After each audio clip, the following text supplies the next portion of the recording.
आज इस वीडियो में 12वीं के छात्र छात्राओं को रघुवीर सहाय द्वारा रचित कविता अधिनायक कविता का भावार्थ बतलाने जा रही हूँ। अधिनायक कविता, जिसमें आज के इस लोकतांत्रिक व्यवस्था में किस तरह हमारे राजनेता, हमारे प्रतिनिधि उस ठाट बाट से रहते हैं जो राजाओं की तरह होता है, और जनता की क्या स्थिति है इस पर कटाक्ष करते हुए रघुवीर सहाय कहते हैं अधिनायक। अधिनायक का अर्थ होता है जनता का नेतृत्व करने वाला, इस राष्ट्र को चलाने वाला। तो इसी संदर्भ में रघुवीर सहाय कहते हैं कि राष्ट्रगीत में भला कौन वह भारत भाग्य विधाता है। हमारा राष्ट्रीय गान जो है, राष्ट्रीय गान जन गण मन अधिनायक तो जय है। तो कवि पूछते हैं प्रश्न से ही कविता का आरंभ करते हैं कि राष्ट्रगीत में भला कौन वह भारत भाग्य विधाता है, फटा सुथना पहने जिसका धुन हर चरना गाता है।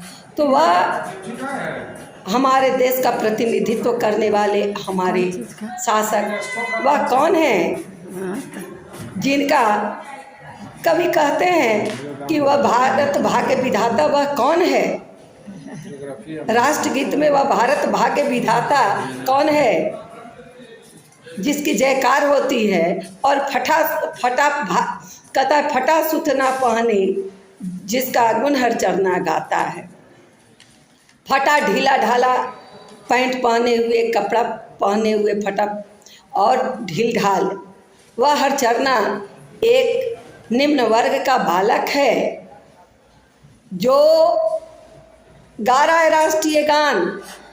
झंडोत्तोलन के राष्ट्रीय पर्व के अवसर पर वह जनगण मन अधिनायक भारत भाग्य विधाता राष्ट्रीय गान गा रहा है। तो कवि पूछते हैं कि वह भारत भाग्य विधाता कौन है, जिसका या फटे हाल में हर चरना जिसका गुणगान गा रहा है, जयकार कर रहा है, वह भारत भाग्य विधाता कौन है, जिसने हमारे समाज के एक बालक जो फटे हाल में है लेकिन वह भारत भाग्य विधाता की जयकार करता है। वह अधिनायक, देश का जो नायक है, जो देश को चलाने वाला है, वह अधिनायक किसकी जयकार वह हर चरना गाता है।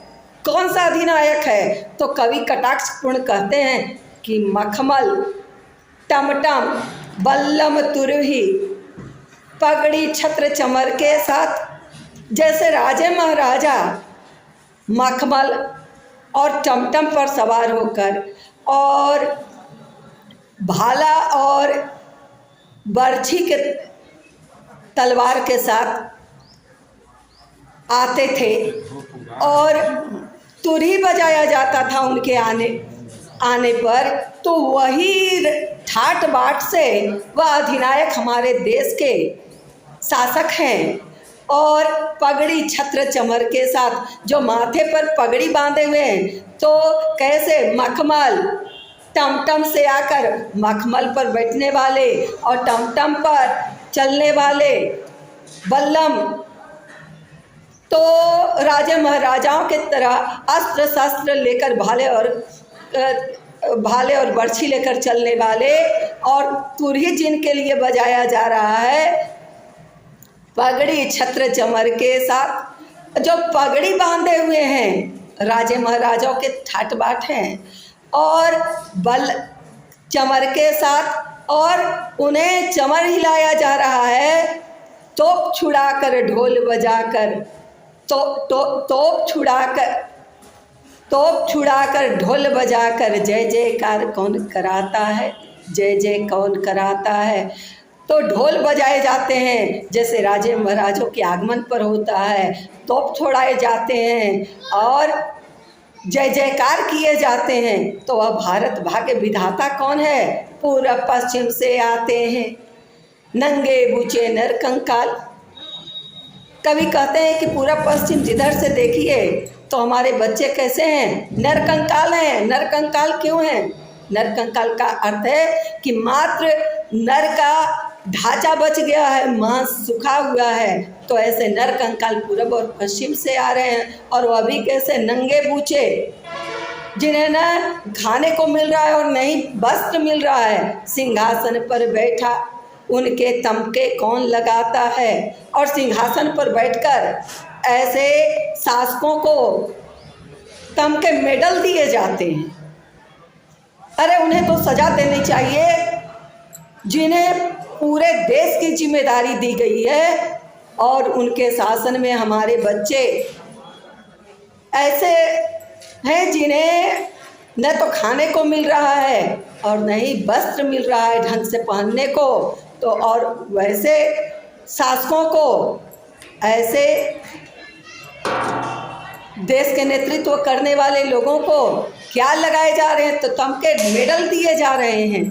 तो कवि कहता है कि उन्हें तमके कौन लगाता है, तो उन्हें मेडल कौन देता है?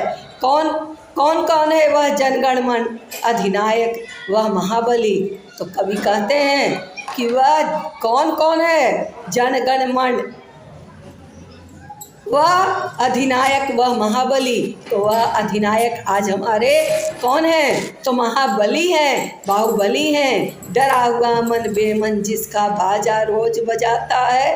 तो डरा हुआ बेमन से लोग उसकी जय जयकार करते हैं, और वह स्कूल में जो गया हुआ है कौन? तो फटे हाल में वह हरचरना, वह भी डरा हुआ और बेमन जनगण मन अधिनायक भारत भाग्य विधाता गाता है। तो कहता है कि डरा हुआ मन बेमन जिसका, बिना मन का डरा हुआ, लेकिन फिर भी उसकी गुणगान करता है भय से, डर से। तो यह स्थिति हमारे देश में विद्यमान है। अब प्रश्न है कि हरचरना कौन है?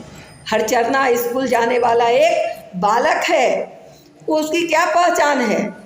तो फटा और ढील ढाल कपड़ा पहने हुए एक निम्न वर्ग का बालक हरचरना है, जो स्कूल में बिना चप्पल जूते के फटे हाल में और राष्ट्रीय पर्व के दिन वह जनगण मन अधिनायक का गीत गा रहा है, जिसे देखकर कवि व्यंग्यपूर्ण कटाक्ष करते हैं। हरचरना हरिचरण का तद्भव है। प्रश्न है कि हरिचरना हरिचरण का तद्भव है। कवि ने कविता में हरचरना को रखा है, हरिचरण को नहीं। इसका क्या कारण है? तो हरचरना हरिचरण का तद्भव है। तो तद्भव तत्सम के बिगड़े रूप को कहते हैं। तत्सम होता हरिचरण। तो हरचरना का नाम आया है, हरिचरण का नहीं।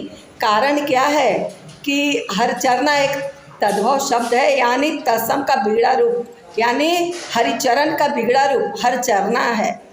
तो हरचरना इसलिए यहाँ कवि ने रखा है क्योंकि वह किसी उच्च वर्ग से आता, तो हरिचरण जी आता। गरीबी तेरे तीन नाम। तो पहला, अगर वह हाई लेवल का ऊंचे वर्ग का रहता, सेठ धना सेठ का संतान रहता, तो उसे हरिचरण जी कहा जाता या हरिचरण दास जी कहा जाता। या मध्य वर्ग का रहता तो हरिचरण था, और यह निम्न वर्ग का गरीब बालक है, इसलिए वह हरचरण।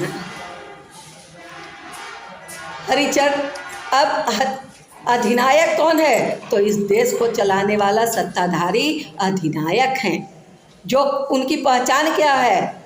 तो वह राजे महाराजों की ठाट में आने वाले हैं, कैसे आने वाले हैं? तो मखमल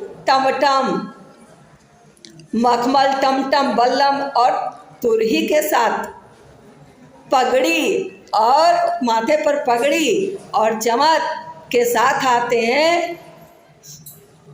वह राजसी ठाट बाट में रहते हैं।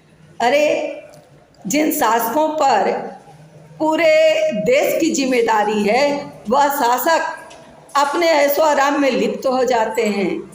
और हमारे देश में कुछ वर्ग ऐसे हैं जो अभी भी गरीबी में त्रस्त हैं। इसी पर कवि ने कटाक्ष किया है कि वह गरीबी से आर्थिक स्थिति में पीड़ित हैं, न उन्हें मौलिक आवश्यकताएं मिल रही हैं। और इसीलिए कवि कहते हैं कि पूरब पश्चिम से आते नंगे पूछे नरकंकाल। और नंगे यानी न तो खान पान उन्हें अच्छा मिल पा रहा है और न ही कपड़े अच्छे मिल रहे हैं। लेकिन हमारे शासकों को अपने सत्ता में और अपने ऐशो आराम से ये हमारी पीड़ाओं को वह देखने में सक्षम नहीं हैं। उनका ध्यान हम पर केंद्रित नहीं होता है, बस वोट की राजनीति होती है। और महाबली जो हैं उन पर सत्ता अगर आ जाती है तो और भी भयावह हो जाती है। इसी ओर कवि ने संकेत किया है।